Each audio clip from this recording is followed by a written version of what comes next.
오늘은 시편 119편입니다. 구약 892페이지 시편 119편입니다.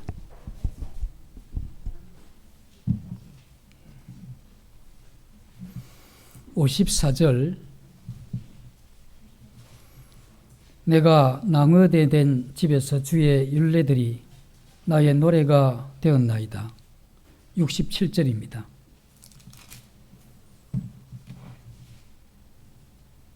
고난 당하기 전에는 내가 그릇 행하였더니 이제는 주의 말씀을 지키나이다. (71절입니다) 고난 당한 것이 내게 유익이라. 이로 말미암아 내가 주의 율례들을 배우게 되었나이다.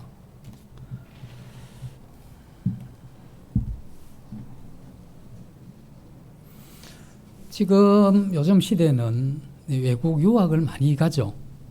웬간하면 좀 많이 다녀오시는 것 같아요.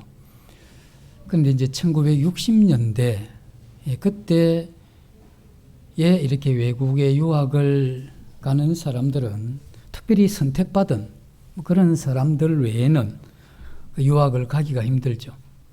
그때 당시에 여행도 쉽지가 않는데 외국 여행을 갔다 이러면 그 집안이 굉장히 부유한 이러한 집안이다 이렇게 생각을 합니다. 요즘은 신혼여행도 거의 외국으로 이렇게 가시다 보니까 별것 아닌 그런 거지만 60년대, 70년대까지만 해도 그러한 부분들이 굉장히 특혜받은 그러한 사람들로 이렇게 여겨졌죠. 어떤 사람이 이제 결혼을 하고 학생인데 자녀도 둘을 낳았습니다. 그런데 자신이 이 배움에 대한 이러한 열의가 많았기 때문에 이제 미국으로 유학을 가기로 결정을 했는데, 그렇다고 해서 뭐 특별히 부유한 집안도 아닌데 그렇게 결정을 하고 이제 생각하기를 미국에서 6개월 일하고 또 6개월 공부하고 이렇게 하면 되지 않겠느냐, 이제 이런 마음으로 갈 때 비행기 값이 없어서 배를 타고 가는데 여기서 가는데 25일 정도 그렇게 걸린 모양입니다. 집에 남아있는 가족들은 그것도 생계가 막막하죠. 그래서 이제 이 학생이자 가장인 이 사람이 생각하기를 자기가 미국에 가서 6개월 벌면 그건 자기 학비도 하고 또 그때 당시에 달러 가치가 굉장히 좋았기 때문에 한국에 돈을 조금만 붙이면 가족들이 생활할 거다. 이런 마음으로 갔으니 이 각오가 굉장했겠죠. 그래서 거기 가서 도착을 해서 이제 6개월 공부하고 또 6개월 일하고 이런 세월을 2년을 보냈는데, 2년을 보내면서 이 자신이 이제 몸이 점점 안 좋아지는 걸 자신이 이제 스스로 발견을 했죠. 등도 이유 없이 아프고 머리도 이렇게 이유 없이 아픈. 그래서 이 병원에 가보니까 원인은 잘 모르겠다. 그래서 정확한 원인과 병명이 없으니 또 거기에 적절한 이 치료 방법도 없고 약도 없는 것이죠. 그럼 뭐 진통제 정도 이렇게 처방을 받고 이렇게 하다 보니까 이제 더 이상 자기가 그곳에서 공부를 하는 건 불가능하다. 이렇게 이제 공부를 접고 그래서 학교를 이렇게 가보니까 아니 거기 저 같은 이제 한국에서 온 유학생들, 특혜받은 유학생들이 아니 자기 강당에서 이제 탁구를 치는 거예요. 그 평소에 생각하기를 어떻게 이 유학을 와서 한가하게 탁구나 치나, 초라고 공부를 해야지 이렇게 지금 못마땅하게 생각했던 사람들인데 이제 뭐 공부도 포기했으니까 자기도 뭐 한때 탁구를 좀 쳤으니 가서 이제 어울린 겁니다. 탁구 치면서 깔깔거리고 웃고 그렇게 놀다 보니까 2년 만에 처음으로 그 긴장이 이제 마음에서 이렇게 풀린 겁니다.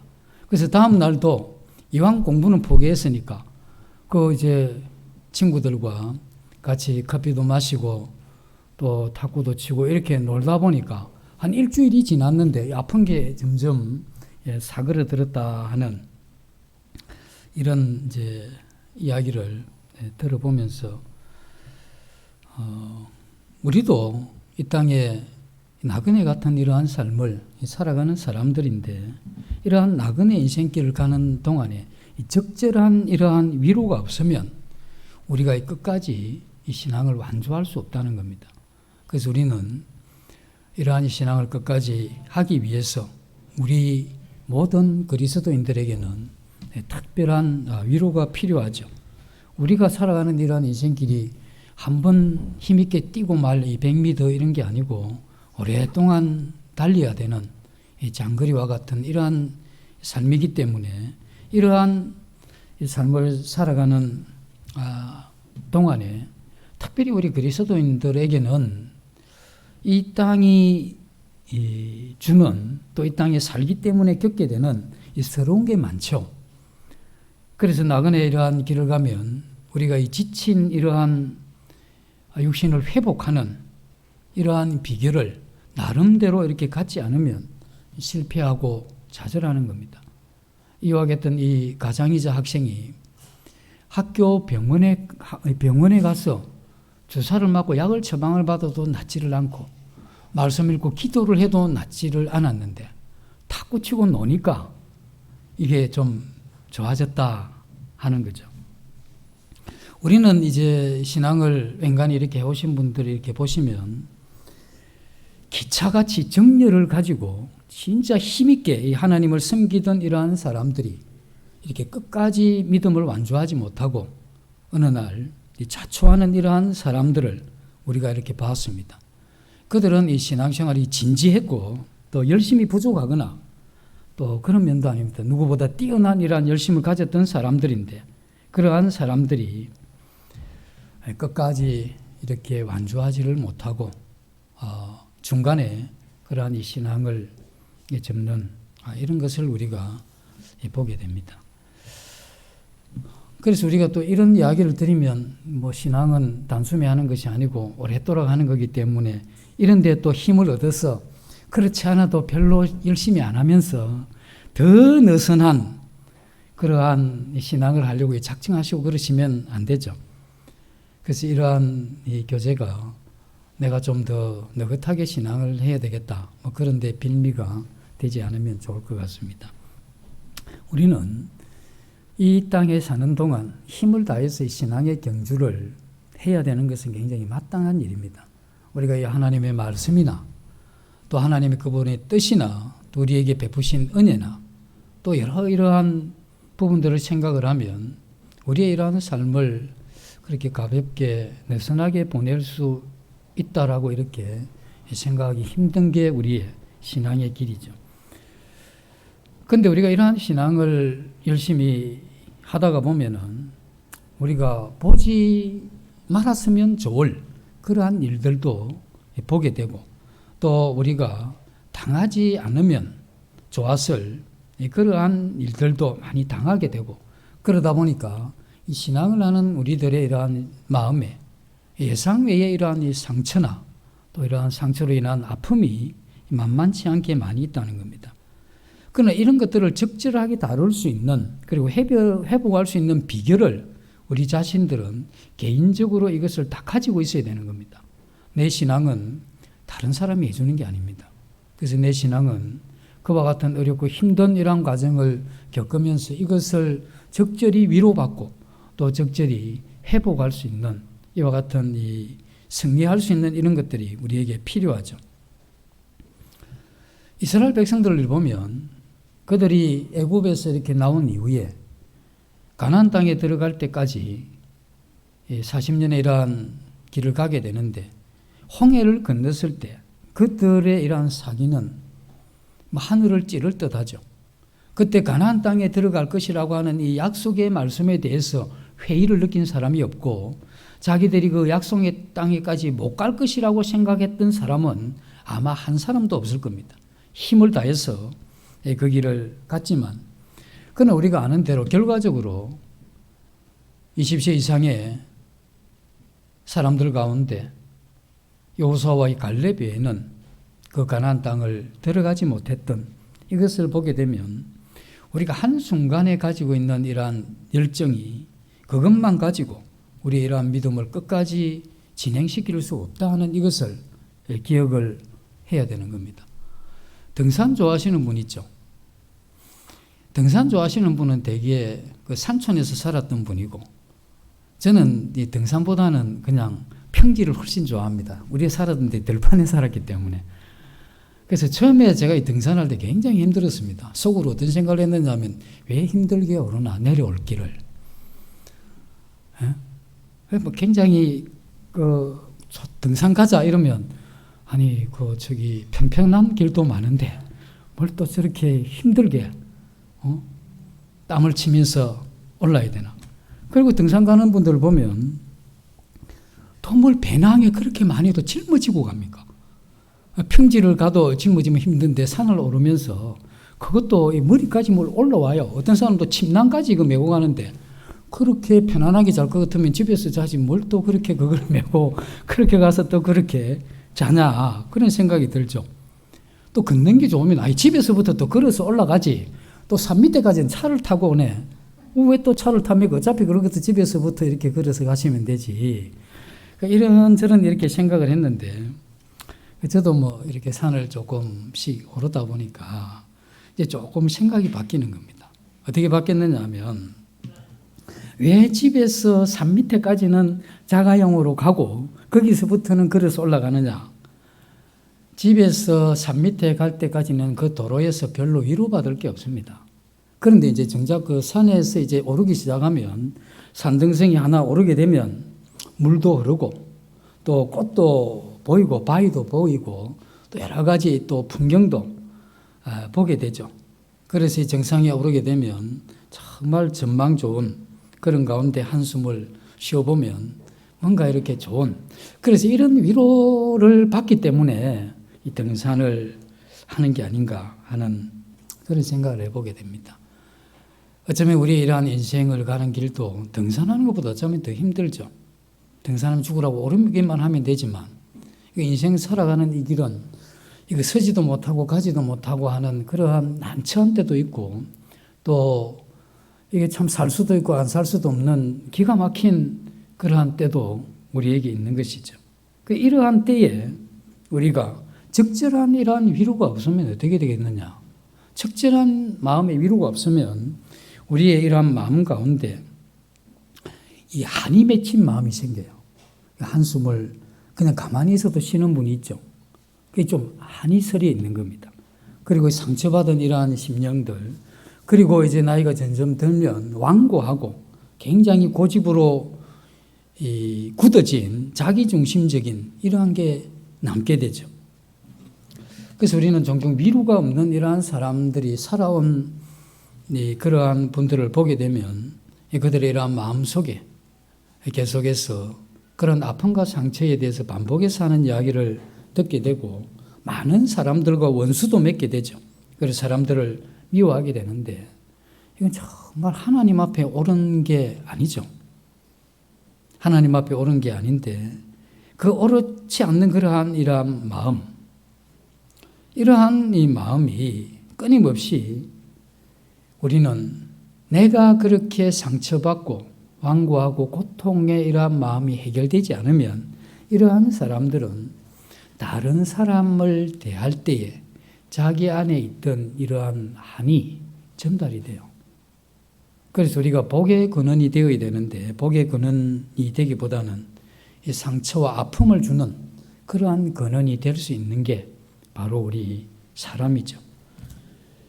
그런데 하나님께서는 이러한 길을 구원받은 성도들이 가는 것을 원치 않으시고, 우리에게 이러한 인생길에 있어서 그것을 회복하고 또 격려받고 위로받는 이와 같은 삶을 살 수 있는 이러한 비결을 우리에게 주셨는데, 그건 성경이 우리에게 이야기하기를 뭐라고 이야기하느냐 하면, 하나님과의 이러한 이 교제, 그 하나님과의 이러한 만남을 통해서 우리로 하여금 이것을 극복하고 승리할 수 있는 길을 갈 수 있다고 이 성경은 여러 부분에서 그렇게 우리에게 전달해 주고 있고, 우리의 믿음의 선진들도 이와 같은 경험을 해왔던 사람들입니다. 시편 119편은 이 다윗이 저자라고 이렇게 보아지는데, 이 다윗이 내 나그네 집에서 이렇게 이야기를 하죠. 내 나그네 길, 내 나그네의 집에서 주의 율례가 나의 노래가 되었다. 제가 굉장히 좋아하는 구절입니다. 이게 이제 언제 이걸 좋아했느냐 하면 제가 노래를 그렇게 잘 부르고 싶은데 이게 노력을 해도 안 되는 게 이게 그런데 이게 저 시편을 보니까 주님의 이런 말씀이 노래가 되는구나 하는 이게 제게 굉장히 위로가 되었고 처음에는 그래서 위로가 됐는데 가만히 말씀을 보니까 이게 정말 하나님께서 우리 마음 가운데 참된 노래는 노래 가사나 곡보다는 하나님이란 말씀이 우리 인생이 그런 노래가 된다는 이것을 깨닫게 된 적이 있었습니다. 어쨌든 다윗은 그의 인생의 길을 가는 동안 자기의 이러한 길이 나그네 길이다 하는 이걸 굉장히 정확하게 파악을 했던 사람이죠. 다윗보다는 훨씬 이전의 사람이었던 야곱도 그렇게 이야기를 하죠. 바로왕 앞에 섰을 때 내 나그네 연수가 130년이나 이렇게 이야기를 합니다. 그리고 신약에 와서는 베드로도 그렇게 이야기를 하죠. 나그네 행인 같은 너희를 권하노니 영혼을 거스려 싸운 육체의 정욕을 제어하라 이렇게 권고하는 이런 것을 보면 주님을 진정으로 사랑한 사람들 그리고 믿음이 무엇인지를 알았던 이러한 사람들은 우리가 어디로부터 와서 어디로 가는지 아는 사람들이죠. 그래서 이러한 사람들이 인생의 이러한 본질을 꿰뚫어 볼 수가 있었는데 그 인생의 이러한 본질이 뭐냐면 이 땅에 사는 데는 우리가 나그네 같은 이와 같은 길을 가고 있다 하는 이게 인생에 있어서 그 본질이죠. 그래서 잠시 머물다 가는 이러한 인생이기 때문에 너무 많은 것을 쌓아 올릴 필요가 없죠. 그리고 너무 많이 어떤 것을 사랑할 필요도 없고 또 너무 좋은 일을 만나도 그것 때문에 너무 그렇게 기뻐할 일도 아니다는 겁니다. 슬픔과 힘든 일을 만나도 그것 때문에 깊이 우리 인생이 좌절하고 절망할 필요도 없다는 겁니다. 다윗이 이와 같은 나그네 길이라는 걸 깨달았을 때 우리도 언제 나그네 길인 걸 깨닫느냐 하면 너무 힘들 때, 고통스러울 때, 그리고 되는 게 없을 때, 소망이 깨어질 때 그때 우리의 마음 가운데 인생이 나그네 길이구나 이렇게 생각을 할 수도 있지만 다윗이 그것을 생각한 이유 그건 다윗이 가진 것이 없는 그러한 이 삶을 산 사람이 아니죠. 대단한 사람입니다. 많은 전쟁을 승리로 이끈 장군이기도 하고 수많은 백성들의 이러한 신망을 한 몸에 받았던 왕이기도 했던 사람입니다. 그리고 그는 엄청난 부를 누렸던 그러한 사람이죠.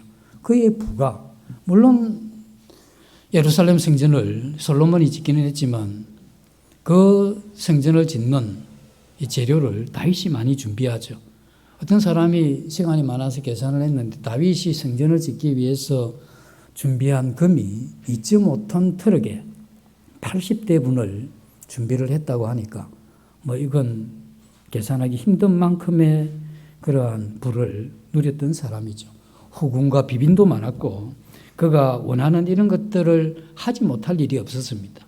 그리고 존경을 한 몸에 받았던 그러한 사람이지만 그러나 그가 살아가는 이러한 삶을 나그네라고 이야기를 했고 자기 나그네 집에서 이런 표현을 하고 있죠. 그래서 우리 인생이 나그네 길이다 하는 이걸 그 본질을 아는 이것은 우리가 가지고 있는 소유의 많고 적금 또 우리가 이루어지는 어떤 소망이 있고 없음 때문에 이걸 깨닫는 게 아니고 내 나그네 길이라고 깨닫는 이것은 신앙의 문제입니다. 이건 우리가 가지고 있는 신앙으로 인해서 내가 가는 길이 나그네 길이다 하는 이것을 깨닫게 되죠. 어떤 사람은 그렇게 이야기를 합니다. 이 세상이 내 체질에 맞다. 내가 몸만 아프지 않고 돈만 좀 있으면 이 세상이 좀 살만합니다. 이런 고백을 진짜 마음의 진심으로 한다면 그런 신앙을 정확하게 가진 그러한 사람이 아닙니다. 만약에 우리가 하나님을 진심으로 사랑하고 올바른 신앙을 가졌다고 하면 인생을 보는 눈이 믿기 전과 믿고 난 이후에는 확연하게 바뀌는 것이죠. 만약에 이와 같이 바뀐 것이 없다고 하면 우리는 종교 생활을 하는 겁니다. 우리가 영혼이 진정으로 변화되어서 하나님의 관계가 올바르게 되어진 이러한 사람들은 그가 이 세상을 보는 이러한 눈이 정확한 분별을 가지고 바뀌게 되죠.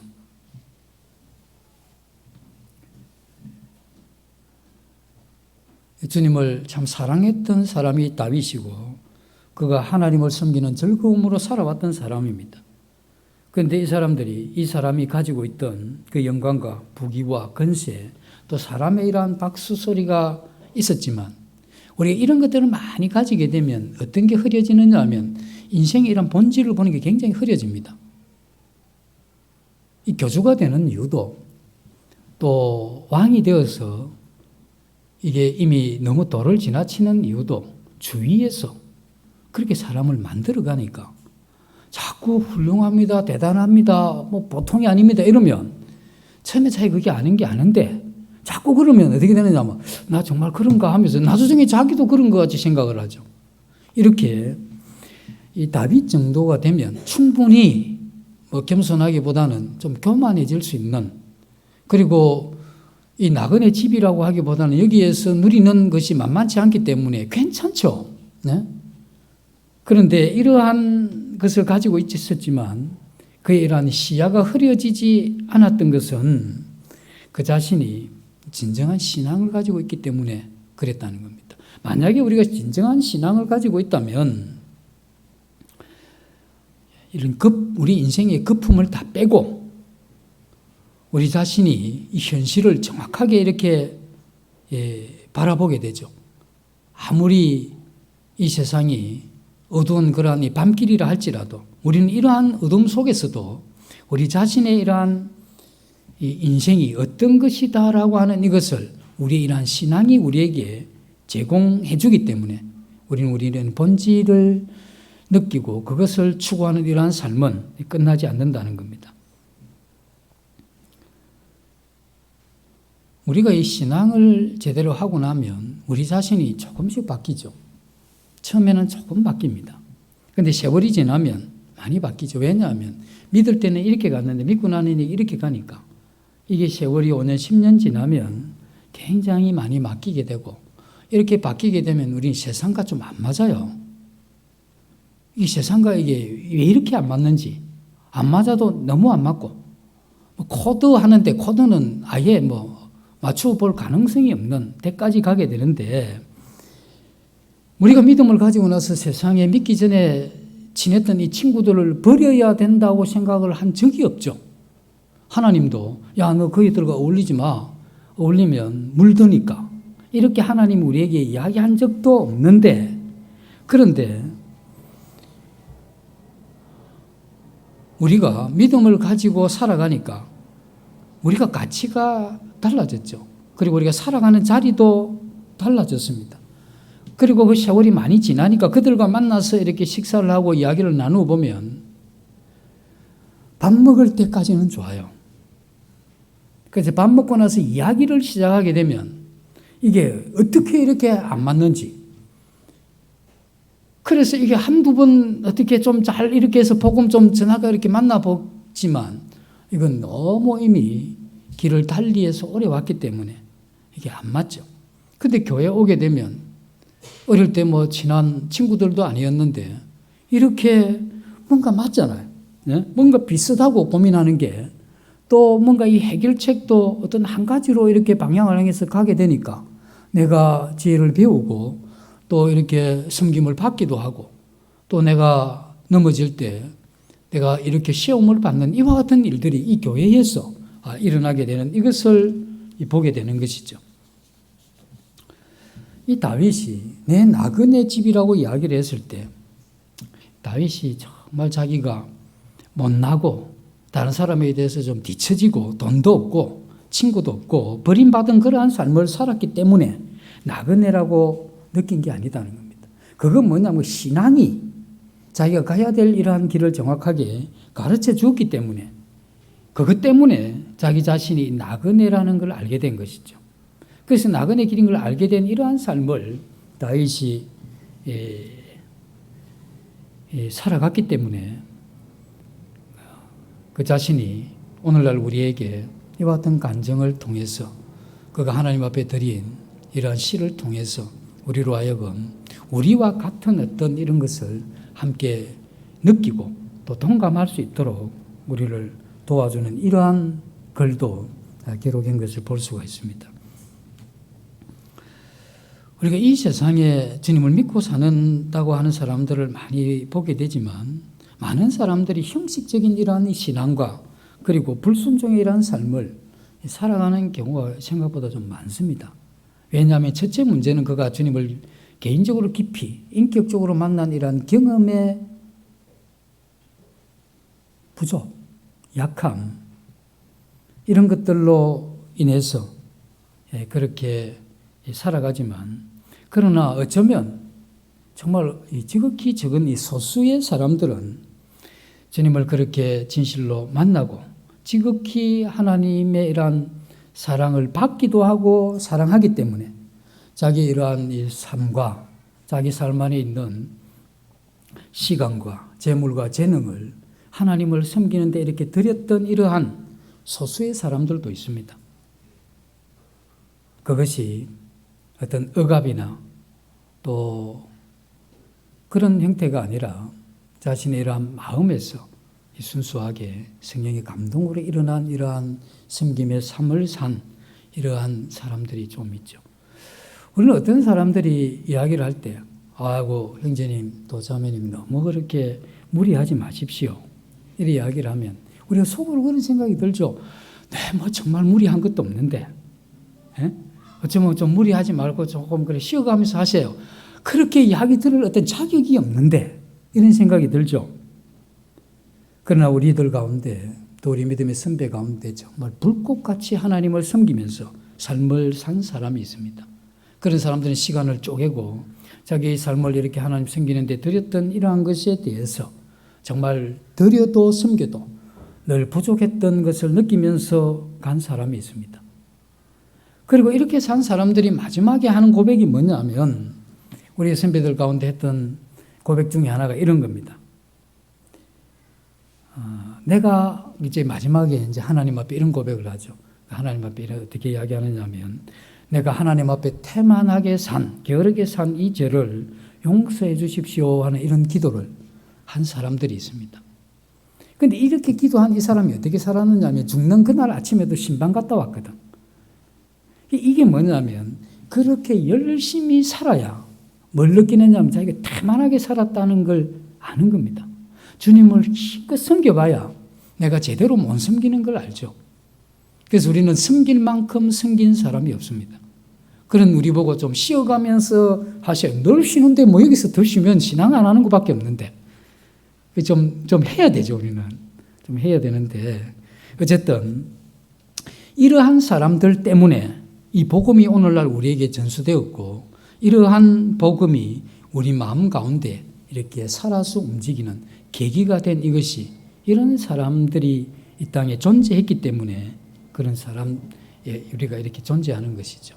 하나님이 어떤 시대든 간에 참된 신앙이 무엇인지를 그리고 하나님을 섬기는 참된 정신이 무엇인지를 아무도 모르게 한 시대는 없습니다. 어떤 시대든 하나님께서는 몇몇 사람, 소수의 사람들에게 유별나게 하나님을 사랑하게 하고 또 하나님을 위해서는 자기 이러한 삶을 전체를 드리는 이러한 소수의 사람들을 하나님이 이 땅에 두셨습니다. 그리고 그 사람들을 보면서 하나님을 섬기려고 도전한 사람들이 그러한 사람들을 보면서 나도 그와 같은 삶을 살아야 되겠다는 이러한 도전을 가지게 만들었다는 거죠.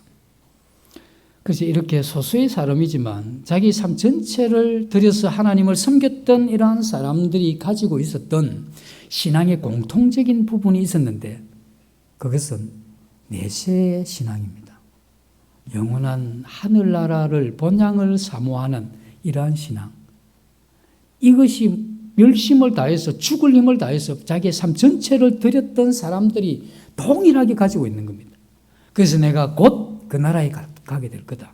이 신앙을 가졌던 이러한 사람들이 이 내세 신앙과 딱 연결된 게 무엇이냐면 고난 신앙입니다.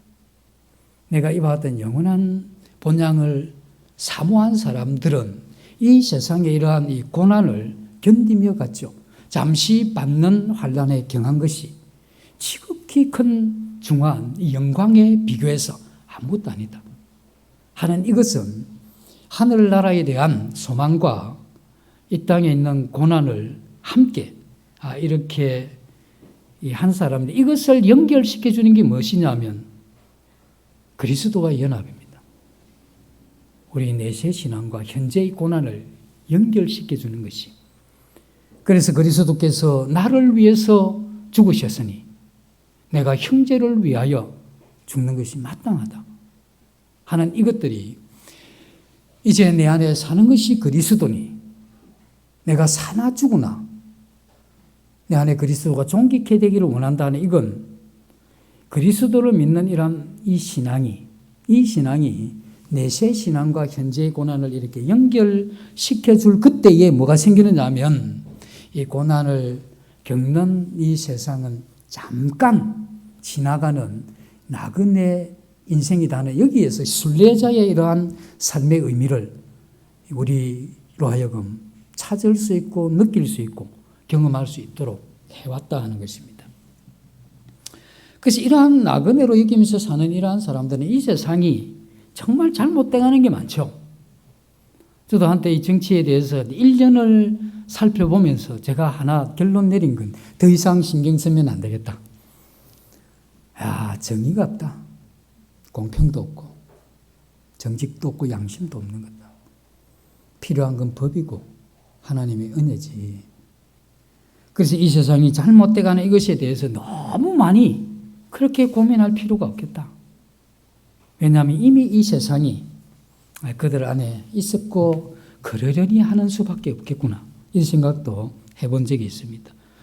세상이 하나님이 믿는 우리의 이런 마음을 핥히고 지나갈 때도 있습니다. 그때 우리는 못당한 일 당한 것 같이 그렇게 펄펄 뛸 필요도 없습니다. 세상은 원래 그러니까. 우리 세상에 살면서 사랑받는 사람들에게 버림을 받을 때도 있고, 정말 믿었던 사람들에게 배신을 당하는 이러한 때도 있죠. 그것도 마찬가지입니다. 이 세상은 잠시 지나가는 세상이고, 세상이 원래 그런 것이죠. 나그네 길에 우리가 고난도 많이 당하고, 또 우리가 강도 맞은 사람같이 맞기도 하고, 그렇다 할지라도 이 땅은 내 땅이 아니고 외국이죠. 타간 땅을 걸어가는 나그네와 같은 이러한 사람들이기 때문에 우리는 이 나그네 길을 가는데 당연히 아픔이 있죠. 그래서 우리가 이러한 아픔을 겪는다 할지라도 우리가 마음을 다잡아서 생각하고, 이러한 믿음의 길을 갔던 이러한 믿음의 선진들이 이미 우리 앞에 똑같이 우리와 같은 길을 간 그러한 사람들이 많이 있습니다. 그래서 우리도 이러한 마음이 우리 이러한 생애 신앙을 하는 동안에는 필요하다는 겁니다.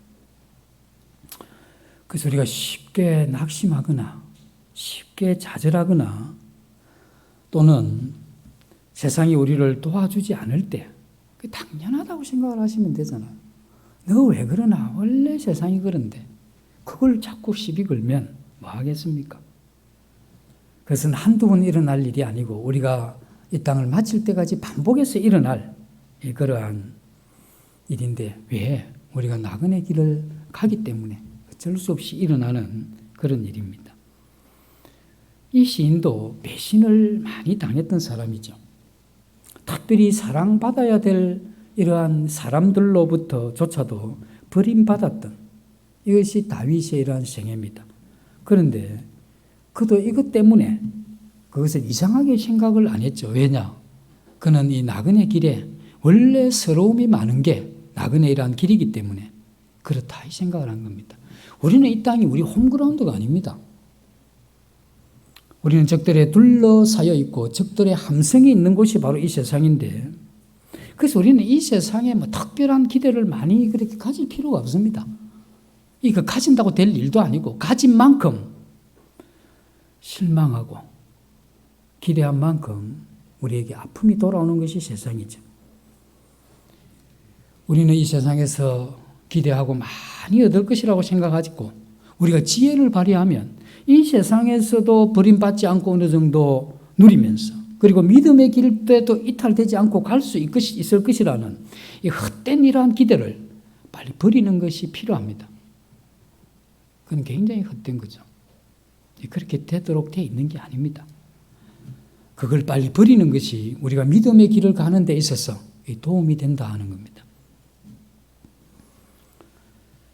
우리 믿음의 선배들이 참 많은, 굉장히 짧은 말이지만 우리 이러한 신앙을 해가는 데 있어서 그게 너무 위로가 되고 또 원리가 되는 이러한 말씀들을 많이 해놨죠. 그 중에 한 가지가 죄와 유혹을 이기는 비결이 뭐냐? 그것은 이 세상이 헛되다는 것을 직시하면서 살아가는 것이다. 이런 이야기를 했습니다. 만약에 우리가 나그네와 같은 이러한 인생길을 간다고 하면 거기에 우리가 욕망하는 이런 것들이 헛되다 하는 거죠. 그래서 전도사 아니라도 우리가 잡으려고 하는 것이 바람을 잡는 것 같고 우리가 다 이루었다 해도 그게 우리의 인생에 뭘 주느냐 하는 이것을 깨닫는 이것이 필요하죠. 그래서 우리의 마음에 이런 이 즐거움도 또 인생이 주어지는 이런 쾌락도 잠시 우리 손에 넣을 수 있는 금은 보화도 그리고 남들이 부러워할 수 있는 어떤 지위가 우리에게 주어진다 할지라도 이게 잠시 지나가는 그런 헛된 것이다 하는 이게 우리의 이러한 마음의 신앙의 이 중요 자리에 있어야 된다는 겁니다. 그래야 우리가 나그네 된 이 집에서 많은 것을 쌓아두지 않고 그렇게 갈 수가 있다는 겁니다. 왜 우리가 이게 많은 것을 쌓아두면 힘드냐 하면 보물이 있는 곳에 마음이 있다고 너무 많이 쌓아두면 거기에 우리의 마음이 가게 되는 거죠. 그래서 우리는 영원한 천국에 많이 쌓아두는 이게 더 지혜죠. 오늘 이러한 이 시편의 이 시인이 기록한 이러한 글 가운데 나그네 길을 갈 때 참 서러움이 많은데 그때 이것을 이기는 이러한 비결 이게 무엇이냐면 하나님의 이러한 얼굴 그 얼굴빛이 종에게 비춰져서 그 종이 하나님과의 이러한 만남 그것을 통해서 주어지는 그 하나님과의 교제의 이 기쁨이 바로 이 나그네 길의 이 서러움을 위로해주는 유일한 길이죠. 다윗이 참 인기도 많았습니다. 그리고 신망도 한 몸에 받았지만 이 다윗의 이러한 상처 가운데 특별히 상처가 됐던 게 뭐냐면 사랑을 많이 받아야 될 관계에 있는 사람들이 우리도 살면서 있잖아요. 네? 그런데 사랑을 많이 받아야 될 그 관계에 있는 사람들에게 특별히 상처를 많이 받은 사람이 다윗입니다. 그의 부모도 마치 자기를 버리는 것 같은 이와 같은 대우를 받았습니다. 내 부모는 나를 버렸으나 이런 고백을 하죠.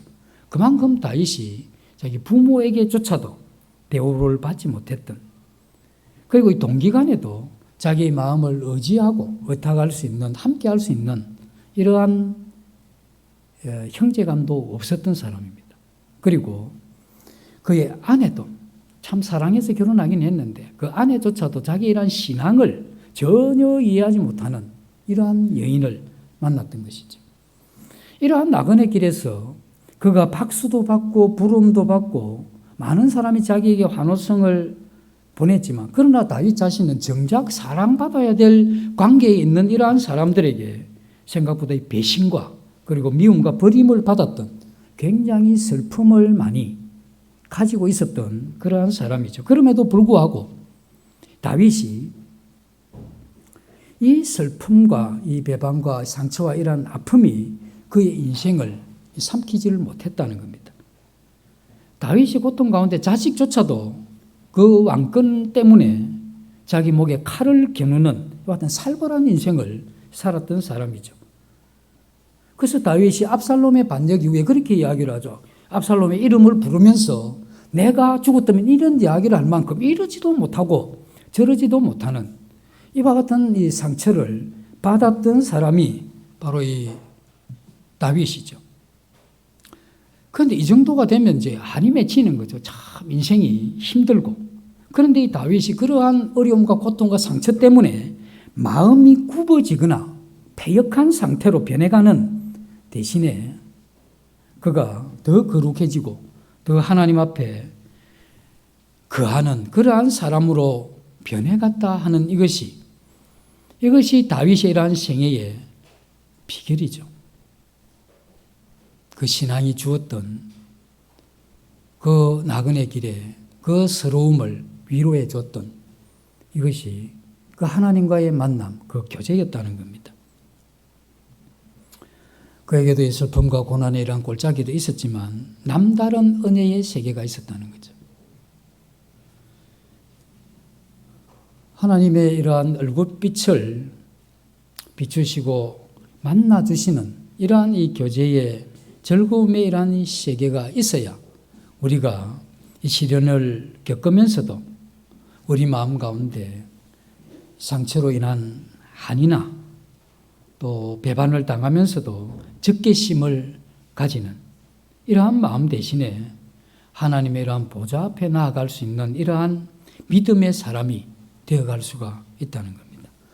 성경은 우리에게 그런 이야기를 하죠. 하나님의 얼굴을 내게 돌리시고 하는 이야기가 있는데 하나님이 얼굴을 돌려서서 쳐다보는 종류가 두 가지가 있습니다. 하나는 자신을 거스리는 이러한 이 죄인들을 심판하기 위해서 그의 이러한 이 불꽃 같은 얼굴을 가지고 그 죄인을 향할 때 그를 심판하기 위해서 보시는 경우도 있지만 그러나 하나님이 은혜를 베푸시기 위해서 그 얼굴을 그 사람에게 돌리는 경우도 있다는 겁니다.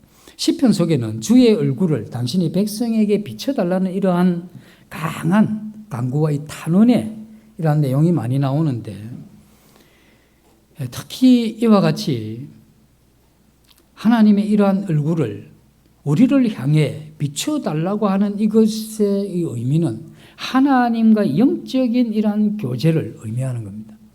하나님 그 얼굴을 내게 비춰달라고 하는 것. 이건 내 그 하나님과의 이러한 이 교제, 왜 이게 필요했겠습니까? 그 나그네의 이러한 길에서 겪는 이러한 고통과 이러한 아픔, 이것을 위로받고 격려받고 또 여기에서 벗어날 수 있게 하기 위해서 그 하나님의 얼굴을 기대했던 겁니다. 하나님과의 교제를 특별히 경험했던 대표자가 모세죠. 모세는 하나님과 대면에서 봤던 사람이라고 하고 하나님이란 영광을 직접 봤기 때문에 하나님을 떠나간 이후에도 그 하나님의 영광이 모세 얼굴에 이렇게 광채로 남아 있었던. 그래서 모세가 자기의 없어질 이 얼굴의 광채에 주목하지 않게 하기 위해서 수건을 둘러섰던 그러한 사람이죠. 구약에 있는 하나님의 사람들, 그리고 우리가 믿음의 이러한 선배들, 그리고 오늘 우리들 가운데 하나님을 진정으로 이렇게 소원하는 사람들, 이러한 사람들은 하나님의 이러한 얼굴에서 비춰지는 그 영광, 그 교제를 기대합니다. 그게 금과 은을 통해서 주어지는 그런 우리 마음에 욕망을 채우는 건 아니지만 그러나 금보다 더 우리가 사랑하고 은보다 우리가 더 사모하는 그것은 바로 이 하나님과의 이런 교제죠. 우리가 높은 지위나 거대한 이런 왕국 그리고 어떤 이 소유보다도 더 갈망하고 더 소원하는 게 그게 뭐냐? 그게 내 얼굴에 그 하나님의 영광을 찬란하게 비추는 그 교제를 이야기하는 겁니다. 이와 같은 교제를 사모하는 이것이 이 시편을 기록한 다윗의 이러한 마음 중심에 있었던 생각이죠.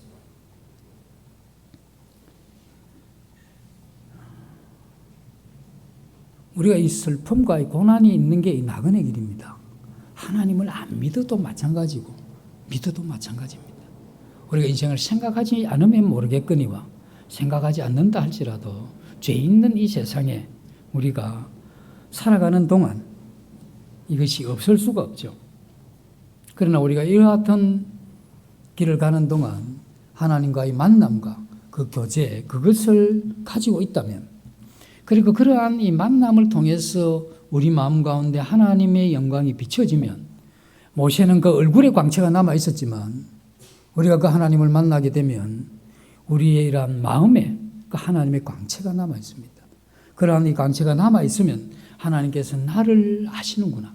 그리고 하나님께서 나를 인정해 주시는구나. 내가 잘했어도 아니지만 인정해 나를 자녀로 인정하시고 나를 사랑하시는구나 하는 이것을 알게 되고, 그러다 보니까 내 인생을 살아가는 이러한 구비마다 내 하나님 그분이 나의 필요를 아시고 내 마음에 그 영광을 비추셔서 말씀하시고 나를 인도하시고, 그리고 하나님께서 나를 향한 이 기대와 그 소망이 무엇인지 내게 가르쳐주는 그러한 내 이 내면에 일하는 세계가 내게 있다고 하는 이것을 정확하게 아는, 그게 바로 이 땅을 살아가는 데 있어 승리하는 비결입니다. 이 세계가 꼭 우리에게 있어야 되죠. 우리가 만약에 이러한 세계가 없는 가운데에서 이 세상의 성공을 거두고 우리가 꿈을 향해서 가죠. 성실하게 인내로 그 인생을 달려간다 할지라도 이 비밀스러운 하나님과의 이 교제를 통한 그 하나님의 영광이 내 마음에 빛으로 남는 이러한 이 교제의 세계가 만약에 없다고 하면 그는 반드시 실패합니다. 그가 이루었다고 하는 그 성공은 헛것이고, 그가 이루었다는 그 성공이 자기 영혼을 지킬 수 없다 하는 것입니다. 하나님 없이 거둔 성공, 하나님 없이 모은 재물, 그리고 믿음 없이 올라간 이러한 지위, 그리고 신앙의 정절을 포기하고 많은 사람들과 좋은 이러한 인간적인 관계의 폭을 넓혔다고 할지라도 뭐 어디에 설 거냐 이거죠. 그게 우리 인생에 있어서 그게 뭔 그런 가치가 있냐 이거죠. 우리의 참된 행복은 그것을 통해서 절대 오지 않는다는 겁니다. 우리가 이 찬양 가운데 우리에게 오는 그 두려움이 변하여 내 기도가 되었고 전날의 한숨이 변하여 내 노래가 되었다 하는 이런 찬송이 있죠. 세상 사람들은 어떻게 그 두려움이 변해서 기도가 되고 내 한숨이 변해서 찬송이 된다 하는 이것은 이 세상에 있는 사람들이 그게 원한이 되고 상처가 되는 일이지, 이게 어떻게 기도가 되고 노래가 되는, 이건 이 세상에 있는 사람들이 알 수 없는 고백입니다. 우리가 하나님으로부터 비춰오는 그 교제, 그 영광이 우리 마음 가운데 비춰질 그때 비로소 우리는 그 영광으로 인해서 내 인생에 하나님께서 나를 정말 사랑하시는구나 하는 것을 크게 깨닫죠. 정말 그분이 나를 사랑하시는구나. 그때는 나만 사랑하는 것 같다. 주님의 12 제자들이 다 그렇게 생각을 했을 겁니다. 주님이 참 나를 사랑하시는 것 같더니 나만 사랑하시는구나. 이렇게 착각하듯이 우리 자신이 그걸 깨닫게 되면 정말 하나님이 나만 사랑하시는 것 같은 그런 것을 깨닫게 될 그때에 우리는 가끔 홀로 버려진 것 같은, 우리가 사망의 이러한 엄청난 골짜기를 내 인생이 홀로 걸어가는 것 같지만 그러나 주님이 함께 하시는 것을 알 수가 있고, 그와 같은 이 험한 이러한 세월을 보낼 때도 주님의 이러한 지팡이와 막대기가 나를 이 나그네 된 이러한 인생길에서 위로가 되어주시는, 그리고 나를 지켜주시는 그러한 분이심을 알게 될 때 내 영혼에 그 시기에도 하나님을 향한 찬양의 이러한 힘이 거기서 나오는 것이죠. 이것이 신앙의 위대한 힘입니다. 이게 우리에게 다 주어져 있는 힘이죠. 우리가 믿음이 약해져서 또 믿음이 없이 우리가 만약에 세상을 영원한 집으로 생각하지는 않지만 우리의 마음이 그렇게 생각하고 살아간다면 우리가 그때 형통하게 되면 굉장히 교만해질 겁니다. 그리고 고난과 위기와 그리고 사망에 이러한 골짜기에 떨어지게 되면 낙심하고 좌절하는 것이죠. 왜 우리가 교만해지고 낙심하고 좌절하느냐? 신앙의 문제입니다. 이게 내가 그게 약하기 때문에 낙심하는 거죠. 좌절하고 못 이기는 겁니다. 이걸 이기는 힘은 그 영광의 이런 광채가 내 마음에 비춰지는 것 외에 이길 수 있는 별 다른 길이 없는데 그게 없으니. 그러나 우리가 세상이 내 집이 아닌 줄 아는 사람, 그리고 이 세상은 내가 정을 주어야 될 그러한 대상이 아니다는 것을 아는 사람, 이러한 사람들은 자기가 이 나그네 길에 낙심하고 좌절할 수밖에 없는 그런 상황이 와도 그는 결코 좌절하지 않고 자기가 진정한 이 피난처는 하나님 한 분뿐임을 알게 된다는 거죠. 그것을 아는 그 사람, 그러한 사람들은 세상에 사는 동안 서러움도 당하고 뜻대로 되지 않죠. 이게 어려움도 겹쳐서 오게 되는 겁니다. 고난이 겹칠 때 그때 우리의 이러한 한숨이 변하여 우리가 하나님을 향해 노래하는 내 나그네 길에 주의 율례가 나의 노래가 되는 주의 율례, 그 말씀이 내 마음에 영광으로 와닿을 때, 그 말씀은 지나갔지만 내 마음에 남아있는 그 영광이 이와 같은 이 환난을 도리 찬양으로 바꿀 수 있는 힘, 그게 우리의 이러한 신앙에서 있다는 겁니다. 그러한 사람은 이와 같은 나그네 이러한 길이 끝나게 되면 돌아갈 본향이 기다리고 있다는 이러한 사실을 그가 알게 되죠. 그래서 우리가 어쩌면 억울하게 옥살이를 하고 불려나서 가족으로 돌아가는 그러한 마음이 이 나그네 길이 억울하게 옥살이하는 것 같은, 사실 그렇죠. 우리가 언제 선악과 먹은 적이 있습니까? 맛도 못 봤는데 태어나자마자 그거 한 몸에 다 짊어지고 내가 의식하기도 전에 내 마음에 이 죄라는 이것이 내 이러한 영혼을 어둡게 만들었고 하나님 관계는 깨져버렸고 내가 의도하지 않는 이러한 상태에 억울하게, 어쩌면 우리는 이 세상을 그래서 억울하게 옥살이 하다가 이제 끝나고 가족에게 돌아가는 것과 같이 우리 나그네 인생을 그렇게 끝내고 하천국에 가게 될 때 그와 같은 이 심정으로 돌아가게 된다는 겁니다. 그래서 우리는 이 세상이라고 하는 이 바다에 조각배 하나 타고 주님이 계시는 그 항구로 귀향하는 그러한 사람들이죠. 그 항구를 향해 가는 동안에 우리는 주님을 많이 배우게 됩니다. 그리고 주님을 이렇게 배우게 될 때, 그때 풍랑이 있을 때, 우리 인생에 즐거움보다 환난이 있을 그때에 우리는 주님을 더 배우게 되죠. 그래서 이 시인이 이야기했듯이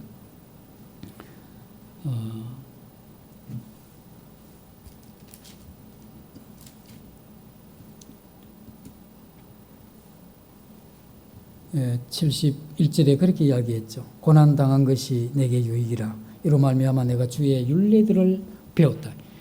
그래서 이 주의 율례들이 그걸 배워야 내 나그네 길에 그 주의 율례가 나의 노래가 된다 하는 이것을, 그래서 이 시인이 한 나그네로서 가는 이 길에 하나님의 말씀의 그 위치가, 그리고 그것이 얼마나 그 자신에게 소중하고, 그리고 가는 이 아픔과 상처가 있는 이 길에, 서러움이 있는 이러한 인생길에 그게 유일하게 위로가 된다는 이걸 이 다윗이 깨달은 거죠. 그러면서 참 짧게 적어놨지만 그 이러한 이 생애 가운데 경험으로 주어진 이걸 응축해서 시라는 게 그렇죠.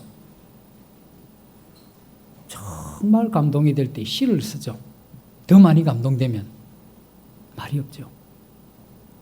그래서 이 시인이 이와 같은 감동으로 우리에게 이 글을 줬는데, 우리도 동일하게 이 길을 가고 있기 때문에 우리의 이러한 믿음의 선배들이, 그리고 신앙을 먼저 한 분들이 성경에서 기록한 대로 우리가 이 환난이나 어려움이나 이런 것들이 우리에게 올 수밖에 없지만 유일한 위로는 주님의 말씀입니다. 그래서 말씀에 창념하면서 내 이러한 인생길에 이와 같은 위로의 이러한 비결을 내 마음에서 발견하는 이러한 우리가 될 수 있도록 한 주간 주님 말씀에 창념하면서 보내면 좋겠습니다. 잠시 기도하고 마치겠습니다. 아버지 하나님, 저희들을 너무나 아심으로 저희들 가야 되는 길에 주님의 말씀이 함께 하심으로 저희들로 이 죄악된 세상에 말씀을 힘입어 승리하게 하시고 저희들의 이러한 마음의 상처와 고통과 이것이 좌절과 낙심으로 이끌어가는 것이 아니라 도리어 하나님을 찬양하는 대로 이끄시는 그 하나님이 우리에게 배려하신 배려에 대하여 감사를 드립니다. 저희들이 주님 말씀에 창념할 때 저희들에게 그 영광의 광채를 마음에 비춰주시기를 간절히 원하며 예수님 이름으로 기도드립니다. 아멘.